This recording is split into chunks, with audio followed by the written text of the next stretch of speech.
खरंच नाही ओळखलंस तू मला? ठाण्यातली ती मी आता तरी आठवलं? नाही. रे यार, आता कशी आठवण करून निघाला केदार. अरे मी तीच आहे जिच्यासाठी तू एवढ्या छान कविता करतोस. आठवलं का रे? ती माझ्या समोर उभी आहे. मग ही कोण आहे? Wrong number. आणि पुन्हा मला फोन करू नका.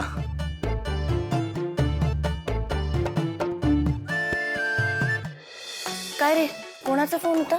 Wrong number. मी जिच्यासाठी कविता लिहितो, जिच्यावर प्रेम करतो, ती कोणी विचारत होती. अरे मग तीच असेल ना. बाय द वे, नाव काय तिचं? ती नव्हती. कशावर? तिचा आवाज मी झोपेतही ओळखू शकतो. हो, मग मग रॉंग नंबरच असेल. हा, रॉंग नंबरच आहे. पण मग तिचं नाव? बॉस, सोडणं हा विषय.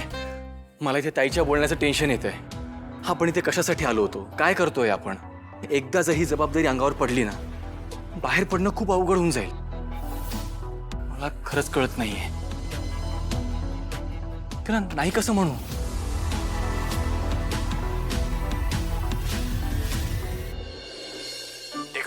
हाँ केडी सर, बोला ना.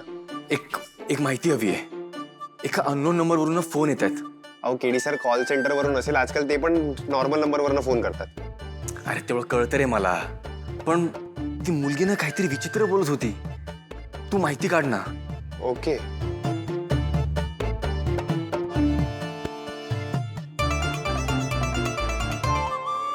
हॅलो. हा रे वा, कुठेस तू? बारमध्ये. बारमध्ये काय करतेयस? उद्या युवराज इथे येणार आहे. आणि हे तुला कसं कळलं? त्याचे टेबल बुकिंग ट्रॅक केले. त्याचं उद्याचं इथलं बुकिंग आहे, सो त्याच्या स्वागताची तयारी करायला आले. आणि केदारचं काय? तो अडकला का जाळ्यात? नाही ना बॉस, तुम्ही म्हणताय ते पटतंय मला.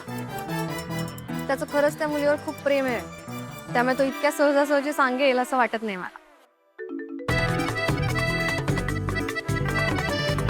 ओ गॉड केडी सर, तुमच्यामध्ये एवढा चाम येतो कुठून हो? मला पण जरा शिकवा ना. अरे मी काय केलं? मी त्या मुलीला ओळखत पण नाही. तू नंबर काढ ना यार, तर माहिती काढ ना. माहिती काढायची घाई लागली. लब्बा. टेक्नो, तू विसरतोयस. अरे सिनियर आहे मी तुझा. So sorry sir, sorry sir. Techno, हे खूप सिरियस मॅटर आहे. ही अशी मस्करी कोण करते हे शोधून काढायला हवं ना. हो हो हो, मी बघतोय, चेक करतो. येस. आणि मी जेवढं केदारला ओळखते त्याच्यावरून तो आता त्या मुलीचा नंबर मिळवण्याचा प्रयत्न करत असेल. आणि त्यासाठी तो डोंट वरी बॉस, तो टेक्नोलाच कॉल करेल ना. मी त्याला ऑलरेडी मेसेज केलाय, तो नाही सांगणार. गुड. हा, पण टेक्नोने मेसेज वाचलाय का नाही हे मला माहिती नाही. रे वा.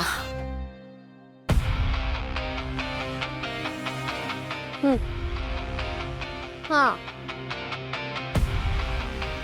छोट्या खांडेकरांच्या स्वागताची तयारी झाली आहे. आता जरा मोठ्या खांडेकरांकडे बघ. ठीक आहे. येस.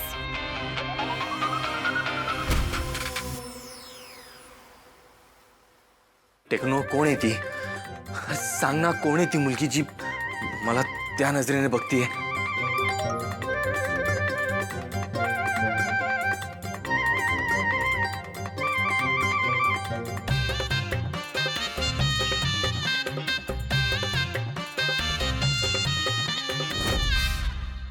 हॅलो. अरे एवढा वेळ का लागतोय? अरे एक तर जी मुलगी आवडते तिला सांगायची हिंमत होत नाहीये. अरे कोण आहे ही मुलगी, स्वतःला माझी गर्लफ्रेंड म्हणवणारी?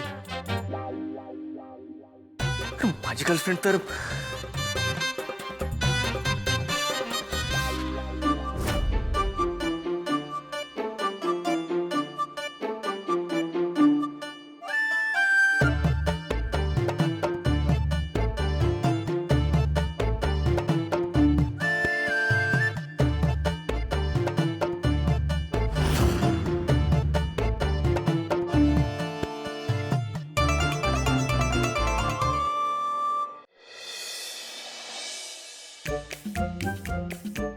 रेवताई, एक गेम खेळूयात. या मॅच बॉक्सला असं मारायचं आणि हा तिथे जाऊन त्या ग्लासमध्ये पडला पाहिजे. इम्पॉसिबल आहे. अरे इम्पॉसिबल गोष्टी तर पॉसिबल करण्यामध्ये मजा आहे ना. काय रेवाताई? करेक्ट. अरे टेक्नो, काय झालं तरी पार्टी आपल्यालाच मिळणार. अजिबात नाही. मी जिंकणार, त्यामुळे पार्टी मलाच मिळणार. काल तू बोलली होतीस 24 तास, आता फक्त 4 तास उरले. ते कधी असे जातील ना कळणार सुद्धा नाही. पत्री, आपल्याला ट्रेनिंग मध्ये काय शिकवलं विसरलास का? शेवटच्या क्षणापर्यंत लढत राहायचं, हार मानायची नाही. चमत्कार कधीही होऊ शकतो. रेवा, तुला माहिती आहे केडी सरांनी त्या मुलीला एक साडी दिली होती सो रोमॅन्टिक. आणि ती साडी जेव्हा ती मुलगी नेसून आली तेव्हा केडी सरांची विकेट गेली होती. विकेट. काय सांगतेस? आणि ही गोष्ट समजायला आम्हाला 2 महिने लागले होते आणि तू 24 तासात ती गोष्ट शोधून काढणार आहेस. तुला सांगतो, त्या मुलीने प्रसाद दिला तरी तो कागद असा जपून ठेवायची, ते प्रेमाची निशाणी म्हणून. मग एवढा इन्व्हॉल्व झालाय केड्या? हो, मग त्यांचं प्रेम म्हणजे काय चेष्टा बिष्टा वाटली काय रे बाबाई? हे तर काहीच नाही. त्यांनी ऍड बघून एस्ट्रॉलॉजी ऍप डाउनलोड केला होता आणि त्याच्यावरती विचारायचे की माझं त्या मुलीसोबत लग्न होईल का, कधी होईल, ते पण पैसे भरून. डेंजर. हा नक्की केड्याच आहे ना, का त्याच्या जागेवर दुसरं कोणीतरी? अगं हे प्रेमात पडलेले केडी सर आहेत, प्रेमात पडलेले. इम्पॉसिबल. नाही खरंच.